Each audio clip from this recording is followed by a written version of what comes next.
Okay, well, I just wanted to share with you a little bit, some images and some information from previous years of the Paris program. So I'm just going to share my screen. Dr. Hensley, could you let me share my screen? I think you have control over that. Yeah, one participant can share at a time. All right, now you should be able to share your screen. Okay, let me see. Get everything going. I do have a quick question. Oh, go ahead. So if we're going after this, of course we have to have our passports. So we need to go ahead and already be doing that application process separately, correct? Yeah, the passport application is separate, and I think, yeah, it's never too early to start getting that initiated. Okay. But I think, they say like 6 weeks, but usually for getting a passport, but so you still have some time, but I would go ahead and work on that. And if you do get a passport and, God forbid we end up not going, I mean, passport's valid for 10 years before you have to renew it. So yeah, you can use it for whatever international travel purposes you want between now and then. So. Okay. Well, I thought it was 6 months, so knowing it's 6 weeks was very helpful. Thank you.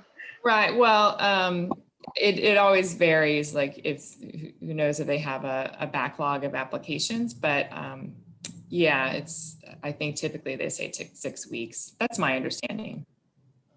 Yeah, I did read at the beginning of the pandemic that there was a really big backlog on passport applications. Okay. But I talked to a student recently that said that she got hers really fast.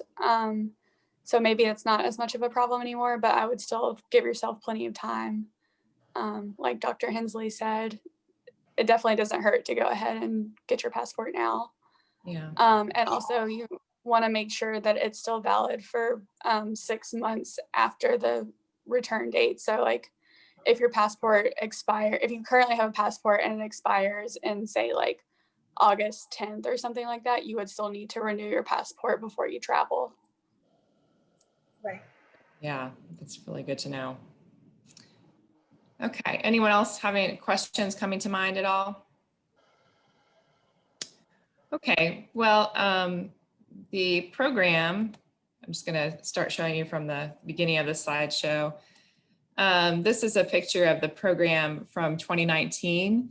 And you can see it's always a big group of students that go to Paris. We're expecting about 45 students in 2021. That's our goal, given the number of courses that we're offering.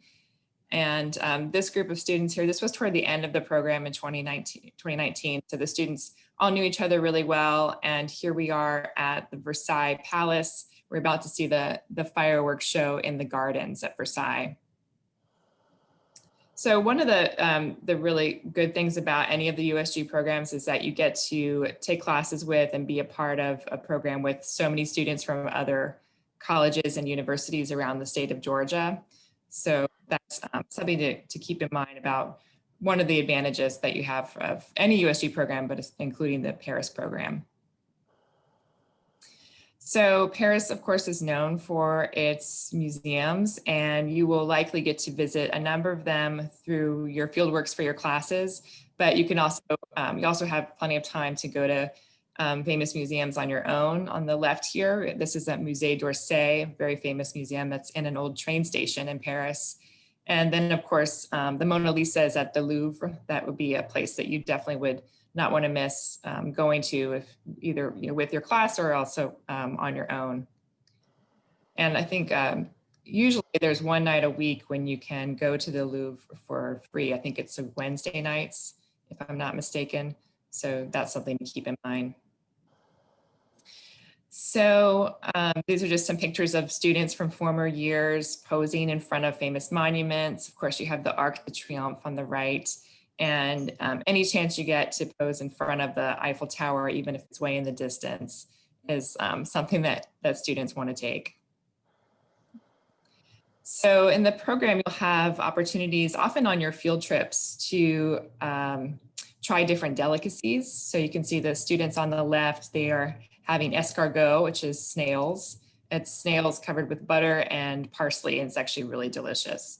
So you might not be open to that idea right now, but hopefully when you study abroad, that will encourage you to try things you haven't tried before. And you might have had a croissant before, but you really haven't had a croissant until you've had one in Paris. They are so good there. So that's why I featured that on the right. That's from one of the best bakeries in Paris. You can also try a lot of different cuisines, not just French food, but Paris is a really international city, and so all different types of food are represented there. On the left here, you can see a group of students from a psychology class who were eating some Portuguese food. And on the right, I took my students a few years ago to have Algerian food, which is very popular in Paris. So there are things you can do, not just with your classes, but on your own. You have some free weekends. So you might do something like take a cooking class, as you see the student doing on the right, or just spending some time relaxing, doing some journaling or drawing. There's a really beautiful park that's right across the street from where you will be living. It's called Montserrat. And that's where a lot of people go in the summer, especially on hot days, to cool off and just chill out under the trees. You also will bond with fellow students by doing things like playing the game of pétanque. On the grounds of the campus where you live, there are lots of recreational areas and sort of green areas for you to just hang out or to play games. So pétanque is a French ball game, and the students last year learned how to play that with the help of one of the professors who knew how to play. And you might on a field trip do something like ride a carousel from the turn of the 20th century, as you can see students doing on the right. So the coursework that you'll be choosing from the program, you'll take 2 classes. You have to take one class that meets in the morning on Monday and Wednesday, and one that meets in the afternoon on Monday and Wednesday.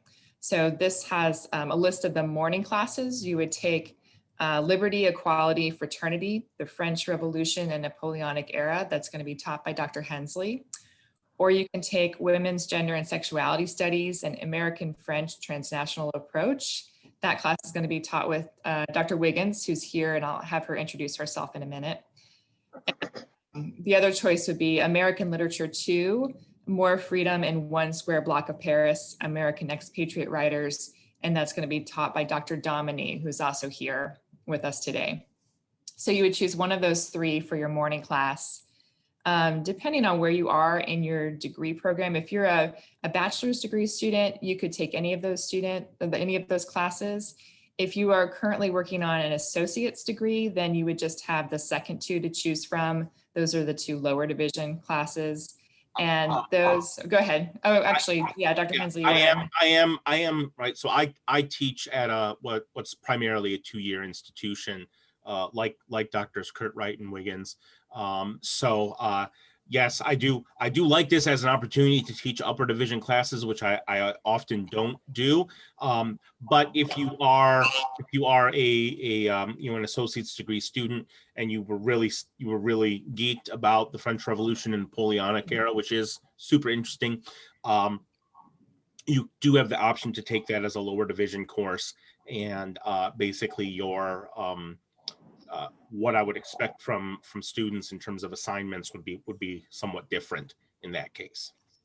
Yeah, and it's really good to check with an advisor at your home institution just to see what they think about getting credits for your degree and getting kind of approval from them. I know that the 2 lower division classes definitely would count toward core degree requirements, depending on what you still need to fulfill. The Women's Gender and Sexuality Studies class counts for a social sciences requirement, which at most schools is known as Area D. And American Literature fulfills a humanities requirement, which is an Area D core requirement, or Area C core requirement. So if you're not familiar with those different areas, that's something that's good to look into, just so you make sure you're taking a class that does work toward your degree.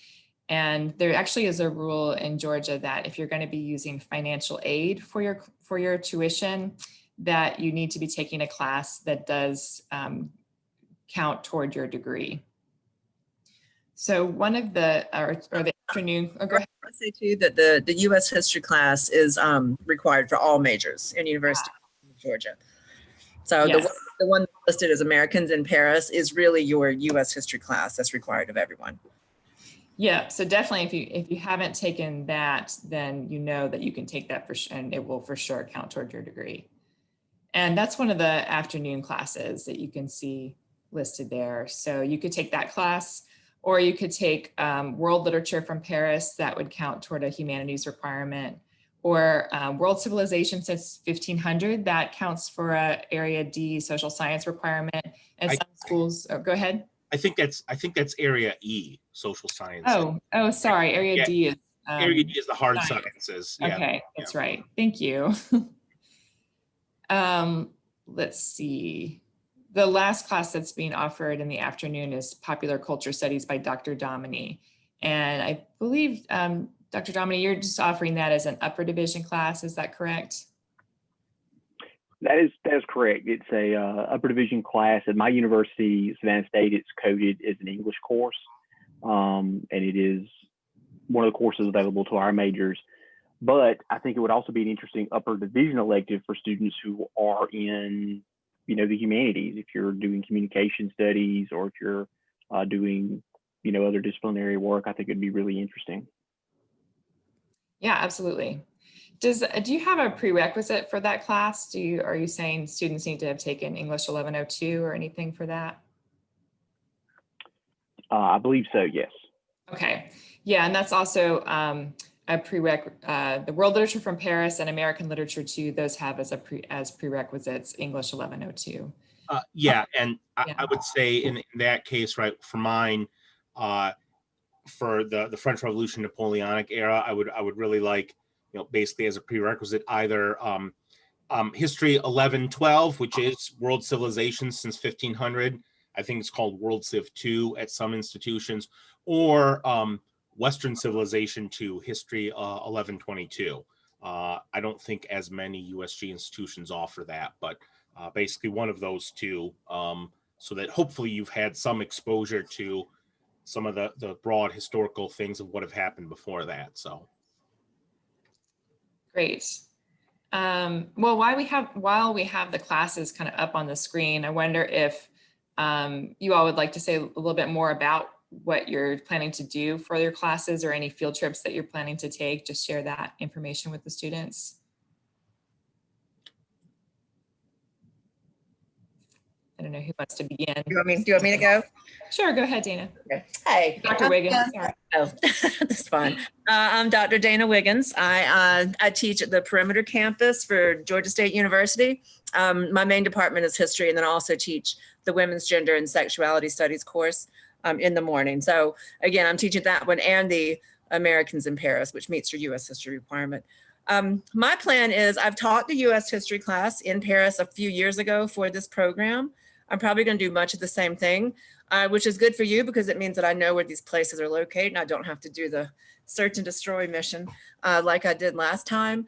But for the American history class, there's so much connection, especially in the colonial period, between America and France, that we can visit all of these different locations that deal with people like Benjamin Franklin or some of the American presidents.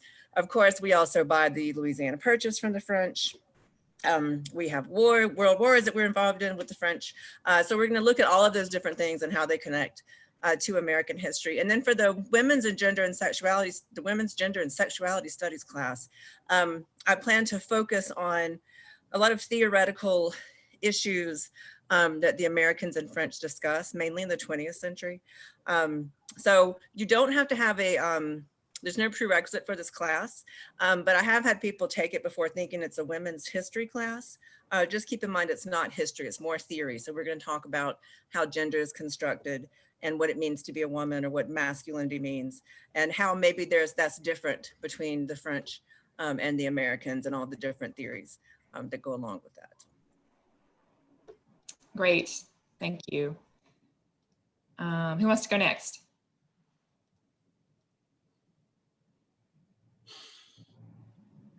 I could go. Okay, go ahead. Okay, yeah. So I'm Jordan Dominy, and I just mentioned I teach at Savannah State, and I teach in the English department there. I teach everything from freshman composition all the way up to upper division classes for majors.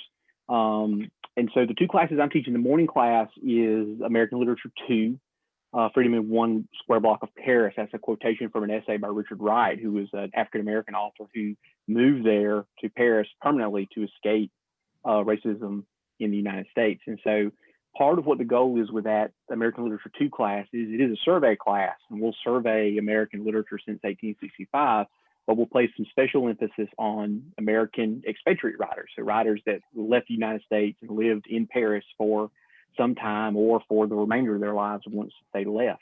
And I think it'll be a lot of fun. We'll go on some walking tours and find places like where Gertrude Stein had her salon, where Richard Wright lived, and visit where he's buried. I think is at Père Lachaise Cemetery. My afternoon class is the upper division class, the popular culture studies, reimagining Barth's mythologies for the 21st century. And so for popular culture studies, it's not so much a class in which we'll memorize a bunch of facts about the Simpsons or something like that. Instead, we'll talk about what are some tools and strategies for interpreting popular culture. And one of those is some theories by writer and philosopher named Roland Barthes, who lived and worked in Paris. And his most famous work, Mythologies, is about sort of scenes and life and works and magazines and advertisements that he saw living there in the 1950s. And he writes these really brief but intense studies of these objects of popular culture. And so the idea will be to sort of to read his approach, study that, and then try to apply it on our own, while also being exposed to other methods of studying popular culture as well. And since I'm also English, I'll just go ahead and explain my class that I'm going to be teaching is World Literature from Paris. And that class features writers from all different parts of the world, but all of them have some sort of connection to Paris, or were either spent time in Paris or were inspired by Paris. And it's going to look at Paris from as sort of a place of inspiration, as a city of light, but also thinking about critiques that writers have often launched about the city. So we'll read selections by such writers as James Baldwin from the US, a writer who wrote an Algerian writer who wrote a novel based in Paris and is very critical of the war that France had in Algeria. And we'll also read a novel by Émile Zola that talks about the growth of the department store in Paris, which sounds like a positive thing, but actually is part of the commodification of culture and objectification of women. So we'll be looking at Au Bonheur des Dames. Yes, exactly. That's I read that in French for a seminar when I was in grad school. Oh, that's so cool. Yeah. The Lady's Paradise is the title in translation. So all of the works, a number of them have been translated from other languages, like the Algerian novel is translated from Arabic, for example, but some of them were, like James Baldwin's essays, were written originally in English. We'll also visit the Père Lachaise Cemetery to see the graves of some of the writers that we're reading, and we'll visit a memorial to Jewish people who were deported from Paris during World War II to be sent to concentration camps. So again, kind of thinking about both the light and the dark sides of the city. Okay, well, I guess it's down to me. So I like Dr. Wiggins, I am a historian. I am a historian of modern Europe by training. So I'm in Clover here. And this is my first time teaching in this program. However, I have taught in basically the similar program, which is now slightly different, but I taught in the Berlin program when it was a 5-week program like this one. And it was a lot of fun. And so I thought this would be a great opportunity, for me, obviously, as well as for the students. So the morning class, Liberty, Equality, Fraternity, right? That is the current motto of the French Republic, liberté, égalité, fraternité. And fraternity means, brotherhood, not like, some, Greek letter organization, right? And, the French Revolution is really in many ways the birth of the modern world, at least from a European point of view, which radically transforms politics, right? And I mean, even, I'm obviously not going to get too much into this, right? But, if you're watching the news today, people will talk about so-and-so's on the left or so-and-so's on the right. Well, you ever wonder where that comes from? That came from during the French Revolution, the National Assembly, the Parliament of France. The more radical reformist members sat on the left, and the more conservative members sat on the right. So that's where that terminology comes from, and that's influenced the whole world. So we'll be looking at what leads up to the French Revolution, the revolution itself, the different periods within the revolution, and then Napoleon, who you can either see Napoleon as the end of the revolution or as the ultimate product of the revolution, which is something that we'll discuss. And that revolution has, it has major effects around the world.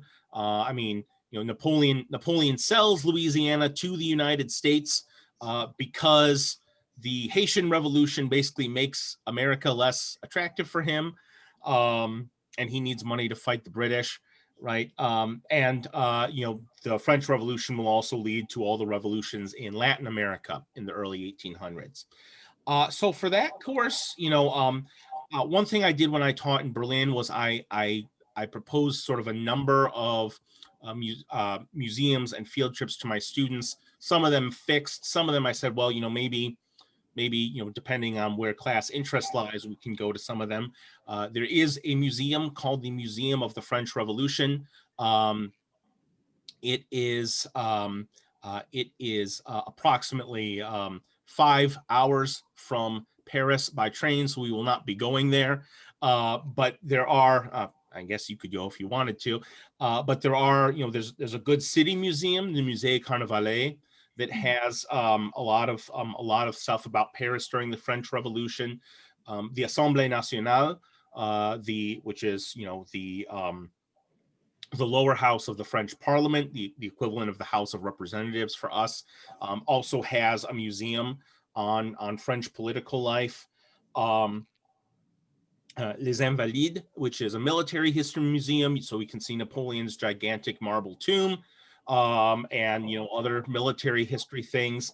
And then we could go a little outside of Paris, for example, to the Palace of Fontainebleau, which is where Napoleon lived for part of his time in power. That's also where he signed his first act of abdication, before he abdicated again about a year later. Or also in the suburbs of Paris, there's Malmaison, which was the residence of Josephine, Napoleon's first wife, and several others. So it's just a sampling, right? I'm thinking maybe of trying to see about getting a walking tour or something like that too, because a lot of things, like for example, the Bastille prison doesn't exist anymore, but Place de la Bastille still exists. And then my afternoon class, right, World Civilization since 1500. So that's a lower division world history class covering the early modern and modern eras. And Paris, famously, the cultural critic Walter Benjamin said that Paris was the capital of the 19th century, which I think, again, that's maybe a bit of a Eurocentric point of view. But Paris is a very international city, in part because Paris, like London, had been the capital of an empire on which the sun never set. And so, places like Algeria and Vietnam and Benin and Guyana in South America and Haiti had all at one point or another been part of the French Empire. So there are some really interesting places to visit for that as well, right? There is a World War I museum. There is a museum of the Arab world. because France, you know, for better or for worse, has had a long history with the Arab world, right? I think, especially, you know, as any Algerian could attest to. There's a museum of the history of immigration. There's a museum of marine history, because obviously, right, France's empire required, you know, going abroad on the sea. So, you know, these are just a few ideas for museums. And so I think, you know, you'd have a lot of opportunity to see different aspects of world history from right in Paris. So. Yeah. Okay, wonderful. So does anyone have any questions about the courses now that we've gone through the details on them? Anything that you want to know more about? Okay, well, just moving on to give you some more information about the where and what you'll be doing. This is a couple pictures of the institute where you will be taking your classes. So there are two different campuses that you'll be spending time on. There's one that you live at, and then there's one where you take your classes.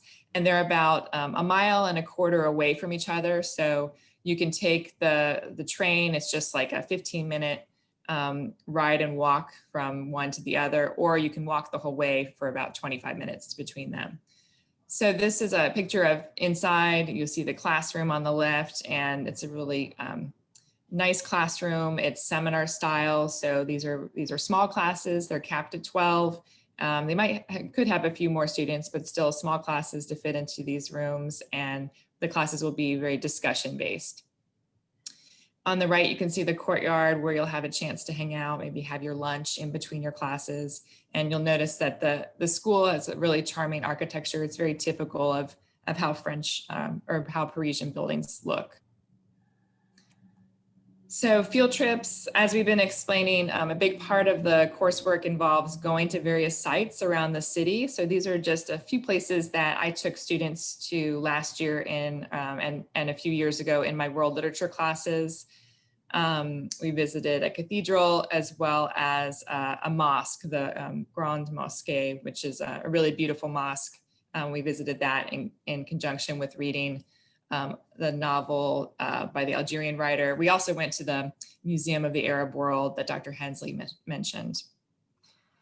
We went to a department store, so kind of going along with the novel that we read about the birth of the department store in Paris. We went to the actual same department store that the novel is about, and we went to the Père Lachaise cemetery that's on the right. So again, just wanted to show you these pictures so you can get a sense of what it means to be kind of out and about in Paris when you are completing your coursework on site. You might have some guided tours, as all the professors mentioned they might include in their classes. The ones that I worked on here, shown here, include a tour that we had of the Opera House on the right, and then a tour a few years ago I did of the Paris sewers. That was really interesting. So this is where you're going to be living. It's called Cité Université, and it is a campus full of a lot of different buildings that mostly are just residential buildings. I don't think any have classes. So this is where students live who are in Paris for the summer. And you can see one style of architecture in the building featured here, but the campus is actually really interesting. It has different houses that represent places all around the world and different forms of architecture that go along with that. So the inside of the rooms you can see on the right, this is typical. It might depend on which house you reside in, but it will be a single room where you have a private bathroom. You'll also have a refrigerator that you can use in your room. And on the floor, there's a kitchen that you can share with floor mates. So part of the package includes unlimited public transit on Paris's really wonderful public transportation system. You can take buses, the metro, or the RER commuter train, even going outside of this, some ways outside of the city, like to places like Versailles, you can use that public transit pass for. So it works at all times and going to almost all places that you'd want to go in Paris. Another thing that will be included is we'll have a dinner cruise on the Seine River, and that will be a formal dinner, and everybody will have a chance to dress up and partake in a multi-coursed meal. And you'll get to see all of the major sites that are along the river in the city, including the Eiffel Tower when it's lit up at sunset. So included in the estimated program cost, which it's not settled for now, but it's looking at about $3,900, and that's without the airfare. So that would include transportation from and to the Paris airport by a coach bus. So once you get there, and then also going back to the airport when you are leaving. It also includes a single room dormitory with a private bathroom. You also get some of your meals paid for. So there'll be a partial meal plan that's to be determined, and a 100 € grocery card that you can use at a grocery store in the neighborhood where you live. There's unlimited travel and public transportation, as I said before, and a formal dinner cruise on the Seine. This is what we'll have at least. We'll probably be adding a couple of things to this package, including maybe a day trip to the city of Rennes, where there's a really beautiful cathedral. I'm hoping to include that as a program-wide excursion. Yeah, that's historically, that's where the kings of France were crowned. Oh, that's awesome. Yeah. That's so cool. They would go to France and be crowned there because it had sort of a resonance with kind of medieval French history. Yeah, that's really cool. So hopefully we'll get to go there. I'm really looking forward to that possibility. The other thing you'll get included is a primary health insurance policy. So if you get sick at all, if you need to go to a doctor, you will have that completely covered. That's taken care of. As far as airfare, you have an option of purchasing airfare on your own. So then you wouldn't be paying the group's price, or buying a ticket through the group package, which it's not set in stone yet, but probably would be around $1,300. So the total cost of the program, not including tuition, this is including everything else here, is going to be about $5,200, but that again is not completely determined. It could fluctuate a little bit. I think that would be the most it would possibly be. Yeah, I was about to say that's like the upper estimate. It's could easily be less, and we should know soon about the airfare cost too, and the program fee. Mm-hmm. Okay, so some deadlines and dates to be aware of. There's still a possibility of applying for what's known as the Gilman Scholarship that you would be eligible for if you are a US citizen and if you receive Pell. And there's a deadline for that in March. You also want to make sure you check with your own institution to see if they offer any study abroad scholarships, or maybe just scholarships for the summer in general. And also the possibility of using your financial aid in the summer. That's something that you'd want to look into by speaking with your financial aid counselor. If you do have access to financial aid, you should be able to apply it to this program. So the deadline for applying is March 19th. And then you'll also want to keep in mind the date of May 15th. That's when you will be meeting for the first time with your fellow students and faculty. And that meeting will also include a programs-wide general orientation to studying abroad. And it's going to be on May 15th in Macon, Georgia. So you'll need to be able to travel to Macon and spend most of the day there going through the orientation and having your class meetings. And then between that date and when you leave for Paris, you will be asked to do assignments for your classes. And that way you can get some of the more major work outside of, or done with before you get to Paris. So you don't have to do all of the coursework while you're actually there. And you'll also be required to do that just so we make sure that we meet the number of required meeting hours for summer classes. So the dates that you will be in Paris, if you fly with the program, you'll be leaving June 30th. And then the date that you would leave would be August 2nd. So yeah, I just want to say, when I taught in the Berlin program, I did that. I had students basically read the main textbooks and take quizzes on them before we left, because I thought, right, you're not going to want to be holed up in your hotel room or, in this case, we were in a hotel. So in this case, in your dorm room, reading when you could be out on the town. Right. And then it's also good to get prepared. And then Avery has a question, which I think is good to get to in a second. I did also want to add in terms of scholarships. I did put in the chat. There is an organization called the Fund for Education Abroad, through which you can apply to lots of different third-party scholarships for studying abroad. Basically, you do one application and then they submit it to a bunch of different funds. And the applications for summer 2021 open on November 16th. So I put a link to that in the chat. But yeah, Avery has a good question, I think, about flights. So. Okay, actually, while I'm sharing my screen, I can't see his question. Oh, he asks, is there a regular company USG Goes Global uses or for flights, or is it random? You mean the airline? We usually fly through Air France, but it's also, they partner with Delta. I was going to answer that question. Oh, sorry. Go ahead. No, sorry. We work with there's a study abroad provider that we work with called World Strides. I'll turn my camera on. My internet isn't working right now, so I'm not sure if this is working. But they basically contract the group flight for us, and it could be any airline. They're going to look at the different prices. Okay.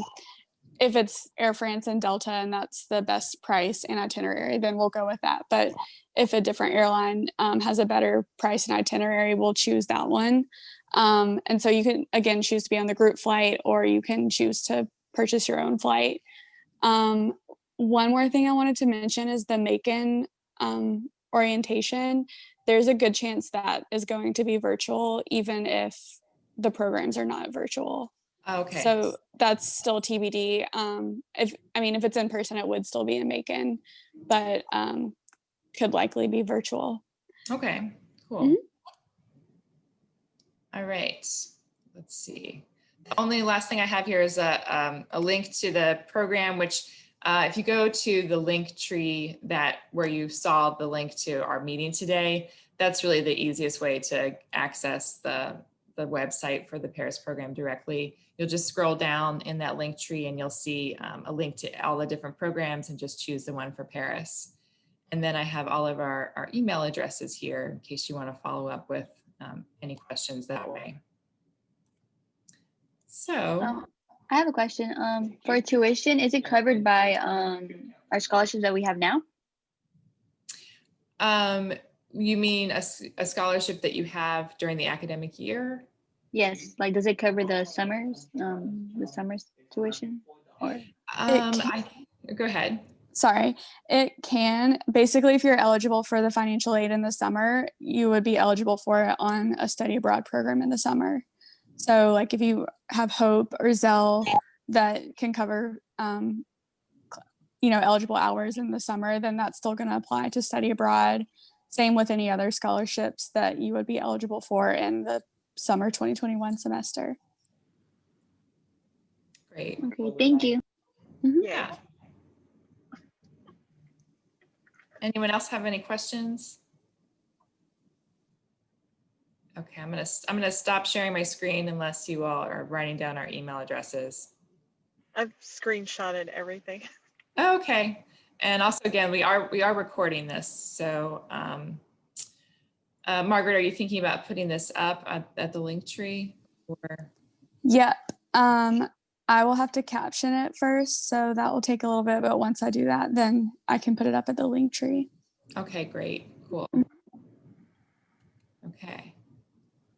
So we have just about 10 more minutes, and I wonder if each of you, if you have questions, of course, please ask those, and don't be shy about that. And also just interested to hear why you all want to study in Paris. So if anybody wants to explain what kind of drew you to this program. I've always wanted to study abroad. So I was ever since I was in high school. So I just wanted to experience it in Paris for the first time. So I thought that would be really cool. Katya, have you been to Paris before? No, this will be my Okay. first time traveling out of the country. Oh, that's so cool. Yeah. What about the rest of you? Will this also be your first time going out of the country? Yes. Definitely for me. Yes. That's so exciting. That's so cool. Anyone else want to talk to or speak to why you chose Paris? Long time passion, obsession. Just, I can't touch on how many things I have just been drawn to Paris about over the years. So very Oh, exciting. nice. Does anyone know if they're letting anyone get anywhere near Notre Dame yet? Last summer you could get pretty close to it. They weren't doing, you couldn't go inside, of course, and I don't know about the status now, but you could still get a view of it. In fact, one evening when I was nearby it, I saw the most magnificent view of it with the sun setting on it, and so it was so breathtaking. So you still have a chance to somewhat experience Notre Dame, even though they're probably, I would imagine they're still working on the construction. But the cathedral that's in Rennes actually is called a Notre Dame as well. And it's a gorgeous cathedral. So if we have a chance to go to that city, you would be able to go inside of that cathedral. Amazing. Yeah, I recognized Versailles from the picture and was very excited about the Musée d'Orsay, where you can often find original Monet. So it's like fantastic. So excited. Oh, great.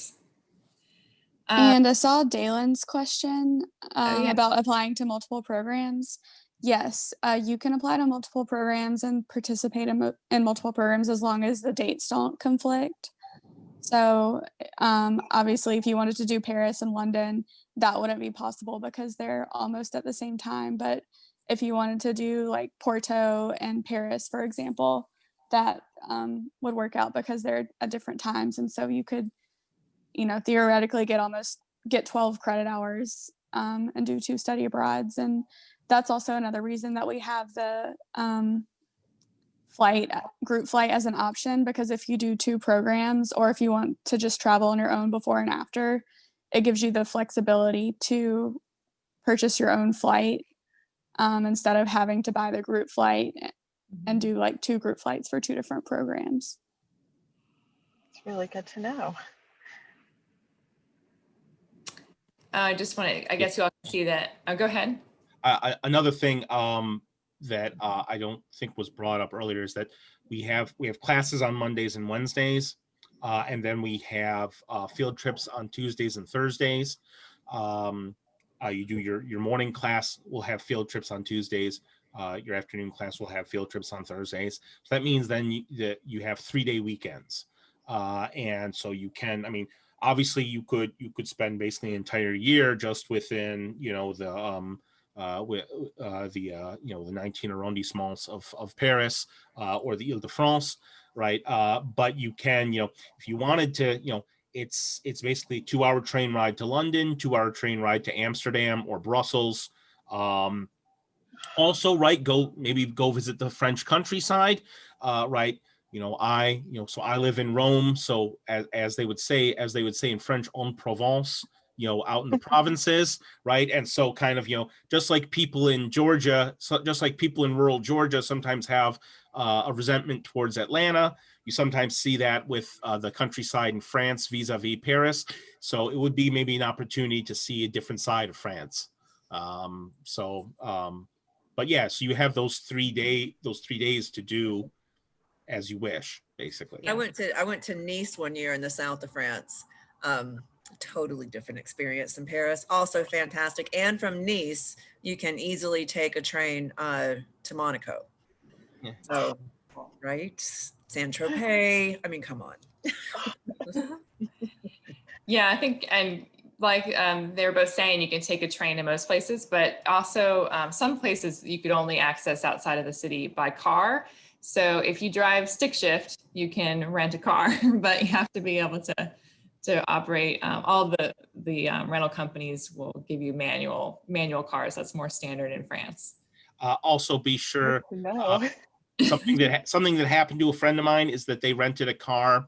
It was like a little sedan, and it was a diesel fuel car, and they filled it with regular gas, and that did not turn out so well. So just make sure you I mean, I don't want to scare people, but just make sure you keep an eye on that. So. Has anyone been to Mont Saint Michel? No, I have not. I haven't either, but we went to Normandy. I don't know if you're a history buff, but when I was there, we went to Normandy, which is where the Allied invasion of for World War II was located. And Right. we also went one year. We also went to the trenches at the Verdun battlefield. I mean, we were like in the trench. Oh my gosh. This is gonna be the best thing I've ever done. I can't wait.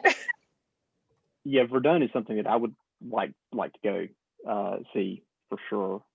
Do you know we recreated the Destroy This Mad Brute poster? Anyway, go ahead. I was going to say, I saw, so Avery did ask in the chat, what's the age to rent a car over in France, which is a good question, because I remember going on vacation with my dad out west, and I was 20, and I was too young to drive the rental car, because otherwise he was going to let me do some of the driving. It says here that basically for most cars, so this is a I Googled in French like this. It says for some cars you have to be at least 21. Some vehicles cannot be rented unless you're at least 25 and have a driver's license for at least 5 years. But that's, I think, basically like a big moving truck or something. So yeah, you might need to be like 21. So I did look that up. But yeah, there's a lot. I mean, there's a lot of stuff in the whole Ile-de-France region. There's a lot of stuff that you can get to with public transit, right? Mhm. And there are lots of options for that. So.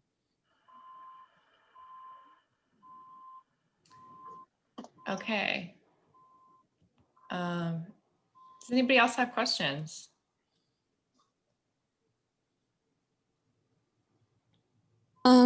If not, Dr. Curtright, I would do this if I could, but our internet is out and I'm on my phone. I wondered if you would want to screen share and show people how to go on via TRM and view the program page. Okay. So let's see here.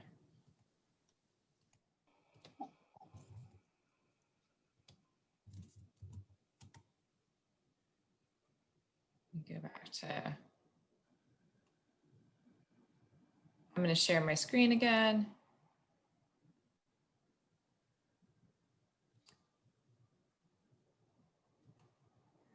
Okay, so the first thing to do is to go to the Linktree address, which you can see here at the top, and I'll copy and paste that and put it in the chat.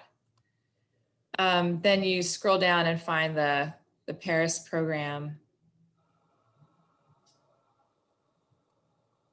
And then that's going to take you directly into VRTRM to the website for the web page for Paris.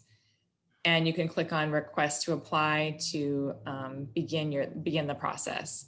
You also can scroll down and read just some more information. And at the bottom here, you'll see tentative syllabi for all of the classes too. So for each of them here. Margaret, is there anything beyond this that you think we should show? The only other thing I was going to say is when you go on request to apply, it's really just creating an account in via TRM. So don't worry, you're not like committing to anything big by clicking that request to apply. It's really just kind of getting the process initiated of being in touch with us and getting messages from us and all of that. So you're really just creating an account, and that's a good spot to just be in the know. Like whenever we know about scholarships, deadlines, and things coming up, we'll send messages to people in there. And then when you are ready to start your application, that's where you do that too. So if you're ready to start your application, great, you can do that now, but don't be intimidated by creating an account in ViaTRM. It's just kind of a first step to get in touch with us. Great. And let me just stop sharing so I can put that address into, I guess you all probably use the Linktree address to get to our meeting today. I just wanted to make sure you know of that. Is asking if this is where we pay the deposit. Yeah. Yeah, that's actually in the application. So when you start your application, you'll see like a part that's payment, and it'll take you to the link. But also I'll put that in the Linktree later too, so that it's just a second kind of way to get to the deposits. Cool. Mm-hmm. By starting this coming week on Friday from today, the deposit's going to drop down to 100? Mm-hmm. Correct. Cool. Yeah, that's kind of unofficial news so far, but I'll be announcing it soon along with some other information. Okay. Mm-hmm. Great. All right. So I guess we have kind of gotten to the end of our hour, and if anybody doesn't have further questions or comments, we can wrap up our session for today. There'll be another session on November 13th. So if you think of something that you want to ask then, in the meantime, of course, you can feel free to email us. And let me just put, again, my email address in the chat. And that's L, not one, lkurtwright@gsu.edu. Okay, well, I just want to thank everybody for being here today and for sharing everything that you did. And just don't